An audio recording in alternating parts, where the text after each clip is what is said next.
When you write that opening scene, you don't necessarily visualize Jamie Foxx necessarily. No. At the time, though, Will Smith was supposed to do, because I heard about it, and Will didn't want to do it because, you know, it was a slave. But I was like, but it's only a slave for this amount, and the rest. And then there's retribution. Hero. Yeah. Do you do this getting to know you process, and then all of a sudden realize, hey, Will Smith's not the right guy for my film? That's kind of what happened. Not in a negative way. I actually really enjoyed the time with him and stuff, but it just wasn't right as rain. And then I saw Idris. Yeah. Idris Elba. I said Idris Elba. And so I'm somewhere, and Idris like, yo, did you hear about this Quentin Tarantino movie?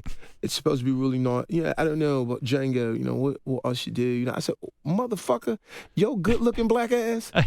If you don't get the fuck in there, I said, if you're Django, you won't be able to walk on this planet. Right. When it was open, and I knew that it was completely open, and I knew Will didn't want it, and I knew Idris didn't, because I didn't want to step in or impede anything. That's nice. And I knew it it was clear. I said, I see it. I went to meet with Quentin Tarantino.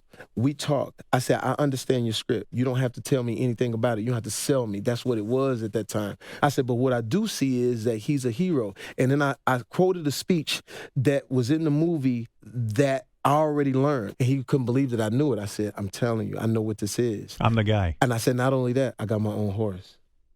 And I have a horse. Yeah. And I actually rode my horse in the film. And all we had to do was paint the shoes, and it looked exactly like the stunt horse.